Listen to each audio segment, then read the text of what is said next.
All right. Hello, everyone. Hope you've been having a blast at I/O so far. And welcome to session 1 of our AdMob series, Earn More Revenue from the AdMob platform. I'm a product manager on AdMob. I'm Alan. I work on developer experience, and I'm joined here today by 2 superstars on our developer relations team, Eric and Tristan. These guys are true Renaissance men. They do everything from developer documentation to code samples to answering your support forum questions. So we're super, super excited to have them today, and we're very lucky to have them. Today we're going to talk all about what AdMob is, why you should use it, and specifically we're going to talk about the innovative ad formats that we've been working on, how easy it is to scale with AdMob, and how easy it is to implement ads with AdMob. But before we do any of that, I want to take a step back, and I want to talk about the process of creating a successful app business.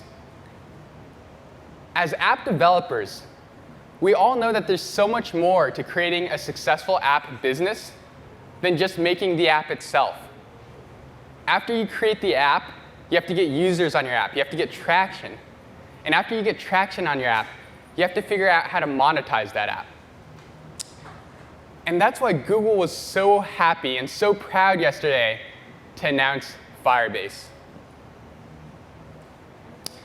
Firebase is an integrated suite of products that makes it easy to develop an app, grow a user base, and earn money. So it's broken down into 3 pillars: develop, grow, and earn. The develop pillar is all about the set of tools that you need to create and maintain a great app. So it's stuff that Google and Firebase have traditionally been famous for, like real-time databases and cloud messaging, along with a new set of tools like crash reporting. So let's say that you use the develop pillar to build a great app. Now you want to use grow to get users on your app and to get them engaged with your app. So you might use AdWords to drive installs onto your app. And you might use notifications to keep users engaged and coming back to your app. So now you have this great app, and you have users using your app. The question becomes, how do I turn my app into an app business? And that's what the 3rd pillar, earn, is all about. And this is where AdMob really shines. AdMob is a sophisticated ad platform that makes it super easy to integrate in-app ads. And today, more developers are monetizing through in-app ads than through any other form of monetization. And for good reason, because the amount of money that advertisers are putting into mobile is only going to increase. In fact, by 2017, it's estimated that the in-app advertising market will be $62 billion. AdMob is the easiest and most powerful way to tap into this market. And AdMob's been at the forefront of driving innovation in ad formats. And now this is important to you for multiple reasons. Because you as an app developer, you not only care about making money with your app, but you care about creating a great user experience within your app. So because our ads are more engaging, it means that users are more likely to click through, and you're going to get more revenue per impression per app that way. But because we're also so invested in these formats, it means that our ads are more user-driven, they're richer, they're more seamless, and it ensures that you're going to continue to have a great user experience within your app. So we're going to talk later in this session about some of the innovative ad formats that we've been working on. But first, I want to take another step back, and I want to talk about some of the developers already using AdMob. So by a show of hands, how many of you have played or still play Trivia Crack? All right, some kindred spirits. I love it. So Etermax, it's a true AdMob success story. Because when they came to us, they were already implementing with in-app purchases, and they were already monetizing that way. but they wanted to explore another revenue stream. And so they implemented banner and interstitial ads with AdMob. And by doing so, they increased the revenue by almost 50%.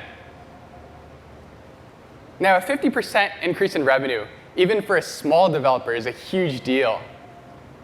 But when it comes from a developer the size of an Ethermax, it's really nuts, it's really bonkers, and it shows you the power of in-app ads and the power of AdMob.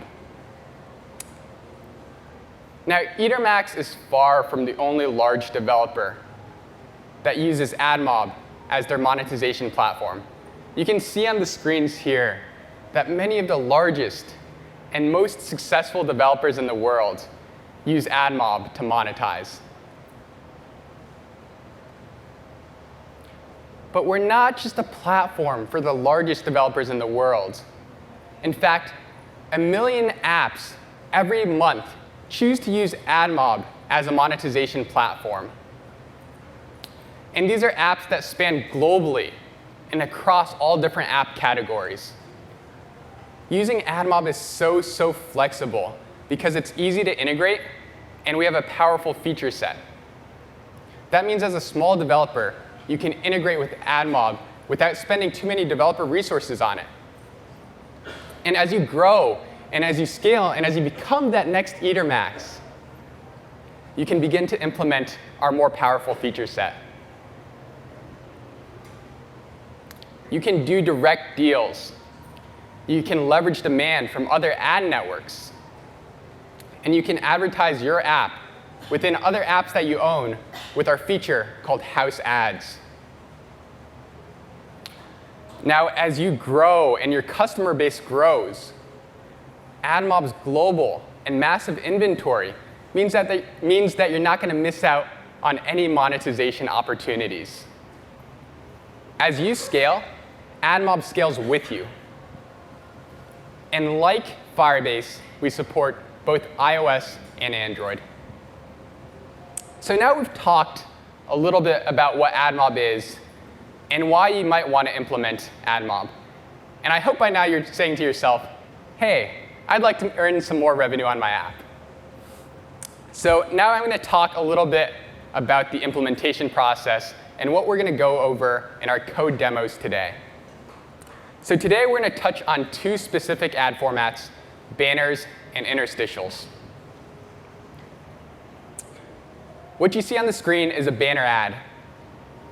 And this is a popular ad format because it's very flexible, and it can be implemented in apps with only one screen, things like utility apps, things like flashlight apps.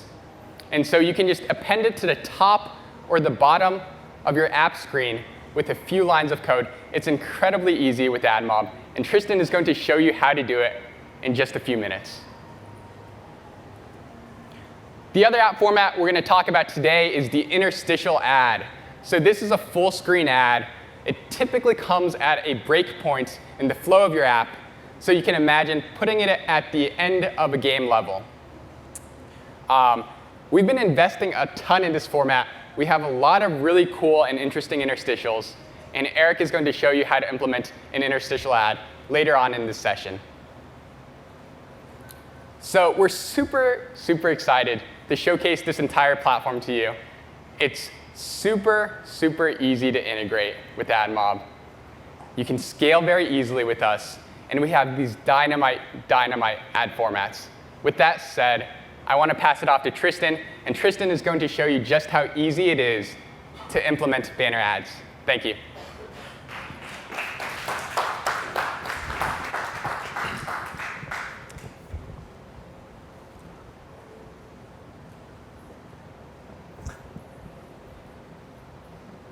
Hey everyone, my name is Tristan Emmerich, and I'm a developer programs engineer on the mobile ads developer relations team.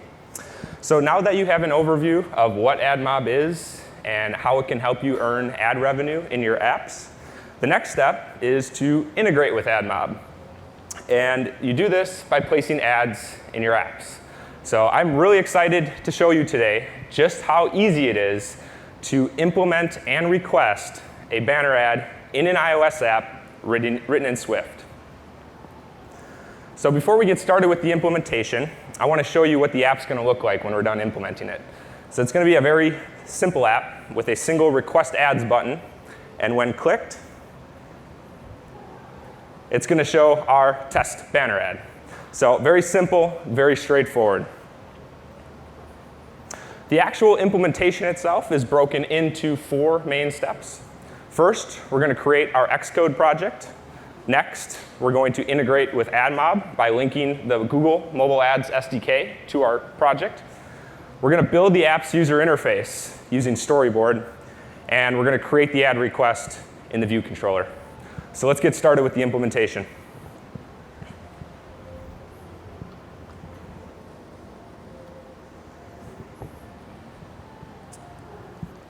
All right, so since we're creating an iOS app, we're going to use Xcode as our development environment to create the project. So let's go ahead and set up the Xcode project. So here we are in Xcode. We're going to select the single view application for our template, our iOS template. We're going to click the next button. Then we're going to specify our product name or our app name. Your app is most likely going to be a lot shorter than this, a lot catchier than Tristan and Eric's super amazing Swift project. But next, we're going to select the language. In this case, you can select either Objective-C or Swift. For this demo, we're going to show you how to implement it using Swift. And then again, we're going to click the next button, save it to the file system, and we have our Xcode project. So very straightforward. All right, next, we need to integrate with AdMob. And we're going to do that by linking our Google Mobile Ads SDK to our Xcode project. And a really great tool for doing that is CocoaPods. CocoaPods does a great job of installing and managing library dependencies in your Xcode project. So let's go ahead and get that set up. So here we are in our root directory of our Swift project that we created. We're going to first create our pod file. We're going to do that by running pod init. You can see the pod file is now created.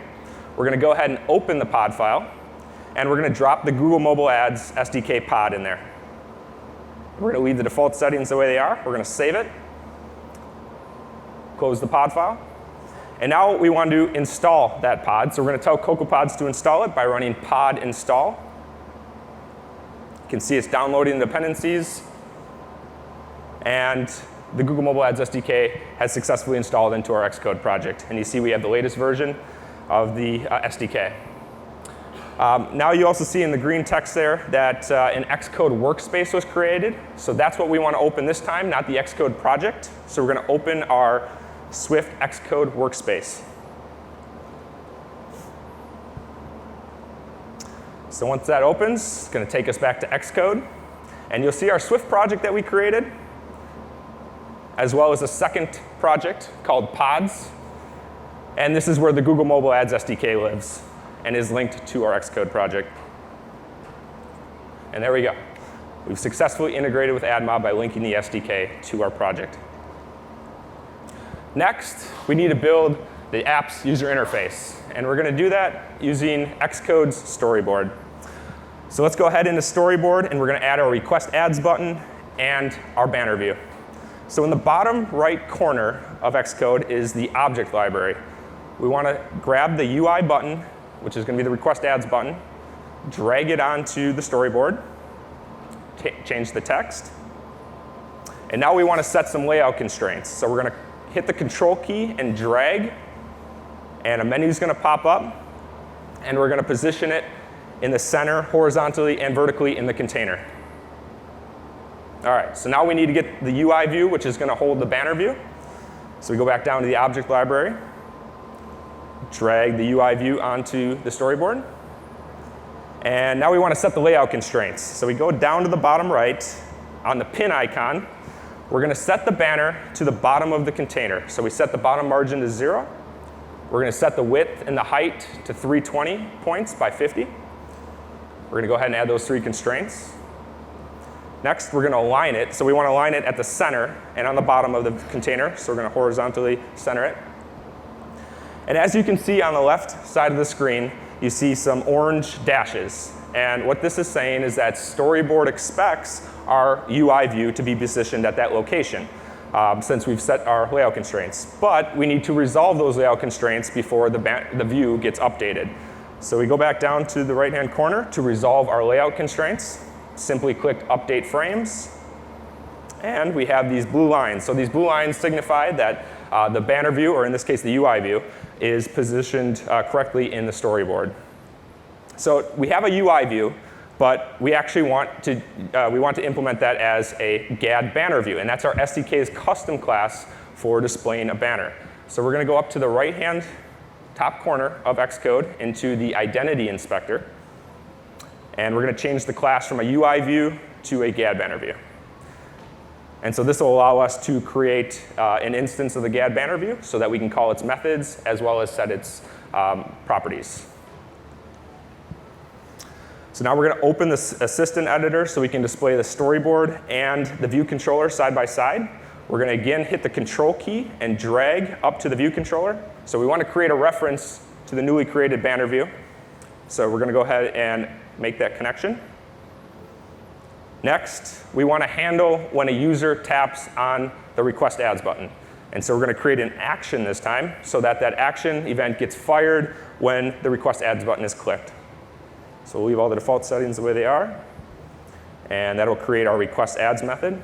And as you can see, Xcode does not recognize GAD banner view yet. And the reason for that is we need to import the Google Mobile Ads module. So we go ahead and import it. And we Control B or build the app, and it builds successfully. So just a quick summary of what we did. We created an IB outlet, and the IB outlet keyword represents that there is a connection between our view controller and the storyboard.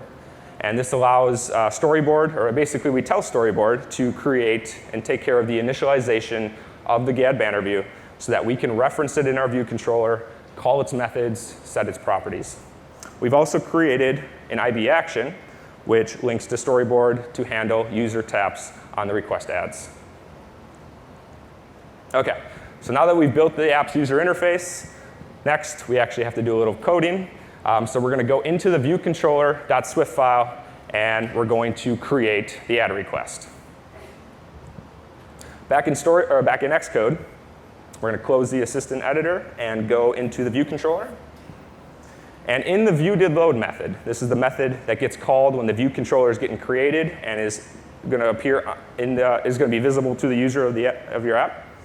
We're going to set the ad unit ID property on the banner view to our test ad unit in this case. Next, we're going to set the root view controller property equal to self. And self in this case is this view controller, which is the root view controller of our banner view that we placed in storyboard. So I just want to mention that we're using our test ad unit ID in this case, but for your apps, you're going to we recommend that you create a new test ad or an ad unit ID for each unique placement of an ad in your app. And you're going to do this on apps.admob.com.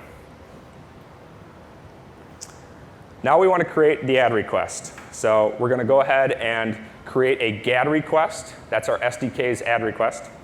We're going to call its initializer. Next, we're going to call the load request method on the banner view object. And we're going to pass it the request object. So super intuitive syntax using Swift to set up the banner view and make the ad request. We build just to make sure everything works. It does build successfully. So now we're ready to run the app. And we're going to do this in an iPhone 6s simulator. So we're going to go up to the top, specify iPhone 6s, hit the play button, or run button. And now you'll see the request ads button appear. We're going to go ahead and click on it. And we have our test banner ad. Even says we did a good job displaying the 320 by 50 banner ad. It was really that simple to integrate with AdMob and to place a banner ad in our app. We created an Xcode project. We linked the mobile ads SDK to our project. We built our user interface by adding the request ads button and the banner view to storyboard. And we created the ad request in the view controller. So very straightforward, and we did all of that in just 4 lines of code. All right, so there's one last thing I would like to mention. Flip back over to the slides here. And that's that we have a bunch of resources available to help you get started integrating with AdMob. We have a full suite of example apps for both Android and iOS written in both Objective-C and Swift on GitHub. We also have developer guides and a quick start to help you learn the implementations for the other ad types that AdMob supports. So we'll have a link to these resources at the end of our presentation, so please take the time to check those out. So now I'm going to turn it over to Eric. Eric is going to show you how to implement another ad type that AdMob supports called Interstitial Ads.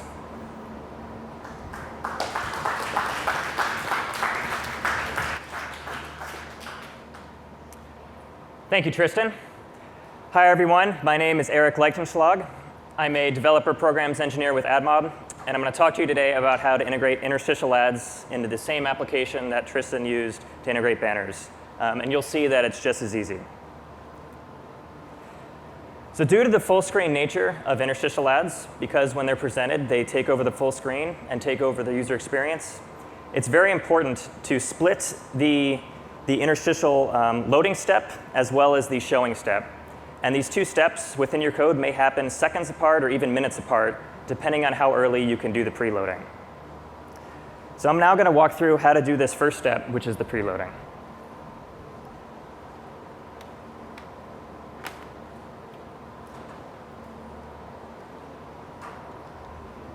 So we're going to continue on with Tristan's example, just as he left off. And the first step is to instantiate a GAD interstitial object. We're going to create a local variable, and we're going to call it interstitial, and it's going to be of type GAD interstitial. This is the object we're going to reference throughout the rest of our class. The next thing we're going to do is initialize the interstitial, and we're going to use the same request ads method that was set up previously to do this. This means that when the request ads button is pressed, we're going to start requesting the banner as well as the interstitial. Now, there are two things I want to note here. First is that we initialize the interstitial in the request ads method rather than view did load, like we did for banners. So the reason that we did that is because in AdMob, interstitials are a one-time use object. What that means is once you load the interstitial and then show it, if you want to load another interstitial later in your app, you actually have to create a new interstitial object. So by doing it in request ads here, we can guarantee that every time you press the request ads button to load an interstitial, that you're doing it on a fresh interstitial object. The second thing I want to mention is that the ad unit ID is different than the one that we use for banners. So this happens to be our test interstitial ad unit ID, so we get our test interstitial back. But in general, having different ad units for each placement is highly recommended, because then when you go into AdMob and check out your reporting, you can get segmented reporting for each placement in your app and see how each one is performing, and if one is performing bad, you can investigate why. So the last thing we need to do to start loading the interstitial is simply call the load request method. This looks exactly the same as it did for banners, and you can see that we actually use the same request object. Because the request object is simply used for ad targeting, we can actually reference that same object to make the request for both ad formats, as well as the rest of the formats that AdMob offers. So that's it. That's all it took to preload our ad. So now I want to go through the second step, which is actually showing it. So showing the interstitial we're going to do at a later point in our app. And what I'm going to do is create a second button, and I'm going to simulate a game, because games are a great way to use interstitials. And so I'm going to create a button and call it endgame to simulate a game level being over. So we're not going to skip any steps. We're going to go right back into the storyboard and create a second button. We're going to put this button below the request ads button. We're going to use auto layout to set constraints, just as we did for the request ads button, except this time I'm going to put it 40 points lower than request ads. That way the buttons don't sit on top of each other. I'm also going to call this button endgame, because once again I'm simulating the game being over. The next thing we have to do is hook up this endgame button back into our view controller so that when we actually tap it, something happens. So I'm going to hook it up to our view controller, and I'm calling it game over to signify that our game is being over. And so when I click this button, what is ever in the game over function is what will be executed. So that's all we need to do for storyboard. Now we're going to go back, close the assistant editor, and go back into our viewcontroller.swift file and implement this game over function. So there's 2 quick steps to show the interstitial. The first thing we want to do is check that the interstitial is ready. So you might have preloaded this ad. If you had a game, at the start of the game level, you might have implemented the request ads function. And then the user's playing your game, and depending on how quick a level is, the level might be a few seconds. If you have a simple tap game, it might be a few minutes if you have a more complex game level. And so it's undetermined how long you've requested the ads in advance. And so when it comes time to show, you want to make sure that the interstitial is ready prior to attempting to show it. Assuming the interstitial is ready, we're going to go ahead and call our present from root view controller function to present the interstitial. And this is what will pop up the full screen ad. This present from root view controller method takes in 1 parameter, which is a view controller. And this is telling the SDK what the view controller is that you're currently on. And when the interstitial is dismissed, that's the view controller the user will be taken back to once you do dismiss the interstitial. So you can see we have about 4 or 5 lines of code for interstitials. And we're done. That's it. We're going to run our app and see what this looks like. So I'm going to press on the request ads button to start the interstitial loading. And we're just going to wait a few seconds to make sure the interstitial is loaded. At a later point in time, we'll click the end game button to simulate the game being over. And you'll see our test interstitial ad. And so this shows that we've successfully integrated interstitials in our application, as well as banners earlier. And look, we have about 10 lines of code in our app, completely made from scratch. And we have AdMob fully integrated.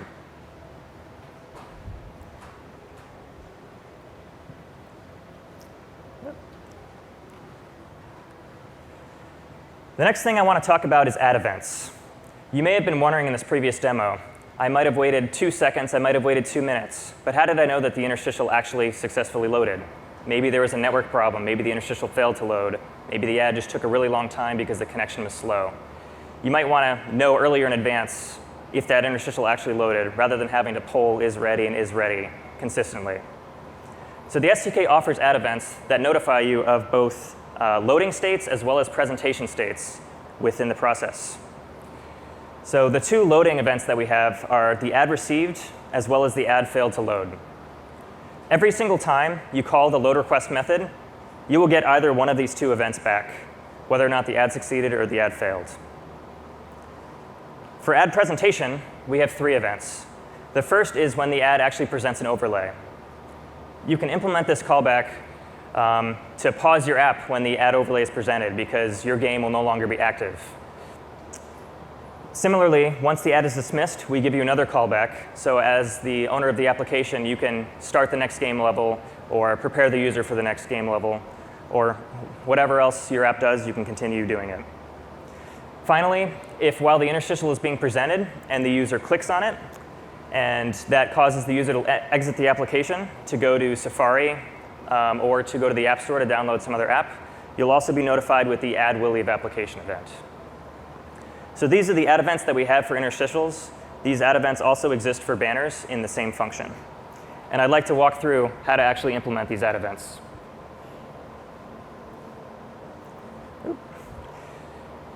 So ad event implementation is broken up into 3 quick steps. We first have to make our class implement the get interstitial delegate protocol. And this is saying that our class will be able to handle these events.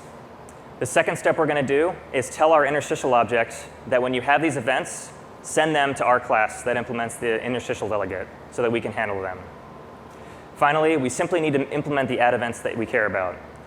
If you implement get interstitial delegate, you don't need to implement all 5 of those events. You can implement just 1 or 2 if that's all that you care about.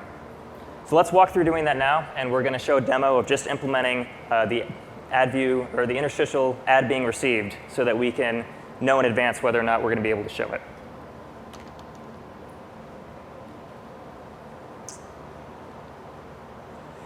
All right, so let's get right back into it, continuing on right from where we left off. The first thing that we're going to do, this was step 1 I described, is make our class implement get interstitial delegate. So by implementing this protocol, we're saying that our class is capable of handling these events when they come back. The second step is to go back into our request ads method where we define the interstitial. And we're going to set the delegate property to ourself.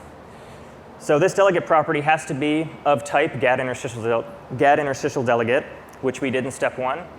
And we're telling the interstitial, hey, when you have these events, notify our class, and our class will be able to handle it.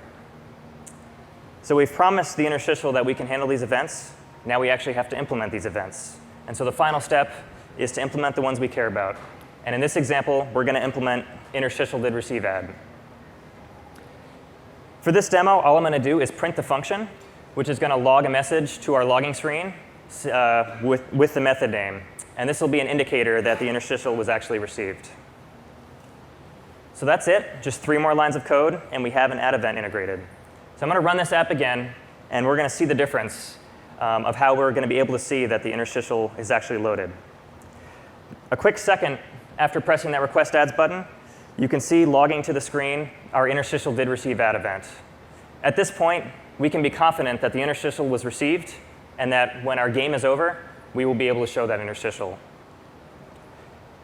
So I didn't have to wait this long, but if I continue on with the demo and press the game over button, boom, we now have our interstitial, and we can be confident that it was ready.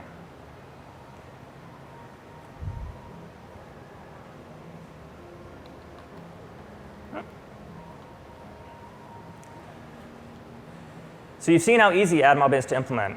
It was literally 10 lines of code, 3 more for add events, and we, again, have a fully integrated app with AdMob with banners and interstitials. Now, for our interstitial demo, you saw our test interstitials. And while they're very functional, and they say you've integrated AdMob successfully, we admit that it's not the most beautiful ad format you've ever seen. So I'd like to talk about some of the actual interstitial formats that you'll see once you've integrated AdMob and your app is in production. And the first one of these formats is app install interstitials. So those of you who have integrated AdMob before probably know that app install interstitials themselves aren't anything new. But what is new is our complete redesign of the format for both Android and iOS. In this latest revision, we've used a technology called color extraction to actually extract a primary color from either the app icon or from the cover photo and be able to use that color within the rest of the ad, such as in the footer as well as the install button. So this is great for advertisers because the ad has a consistent look and feel with the advertiser's app. And users, we find it more engaging because they like these different styles as well as different colors of the ad. The next format I'd like to talk about is interactive interstitial ads. These are rich HTML5 ads that the advertiser can control, and they can build their own advertiser experience within these ads.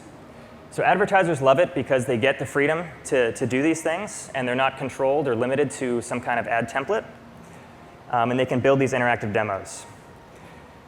Users like it because the ad itself is interactive. They can actually scroll around, such as in this Boom Beach ad. You can see that it allows you to scroll through and see the cast of characters in this game.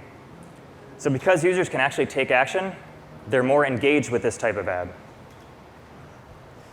Speaking of ads being interactive and engaging, I'd like to talk about trial run ads. Trial run ads allow the user to play a game for up to 60 seconds without even having to install the app. We think this is a really, really cool format. Users love it because they don't actually have to go through the pain of installing an app, waiting for it to load, waiting for it to open, et cetera, before they actually start playing this game. They can start trying it out right away to see if they like it. Advertisers love this because the user can try it right away for the same reasons. They're more likely to get the user hooked on this type of game. And if the user does decide to install this app, it's very likely that it's going to be a high-quality conversion because the user has already tried out the app, they know they like it, and they're downloading it for that reason. So what I've showed you is 3 separate ad formats. And I've explained how they're great for users and how they're great for advertisers. But you guys are all app developers, and you're probably wondering, well, how does this help me? So the way this helps you is if advertisers are happy that these ads are engaging and deliver high-quality conversions, they'll be willing to pay more for these ads. And if users are more engaged with these ads and can interact with them, they're more likely to engage and click them. And both of these things result in higher monetization for publishers. So that is where the publisher benefit comes in. So if there's 3 things I'd like you guys to take away from this presentation, it's this. First off, AdMob is simple. You've seen how we've integrated an app from scratch with about 10 lines of code and we've integrated both banner and interstitial ads into it. Second off, AdMob is scalable. AdMob is used by over 1 million apps each month. So that demonstrates that even for small publishers, it's easy to get started. And even for big publishers, such as Eatermax, you've seen that AdMob can add significant value to their app business by integrating ads.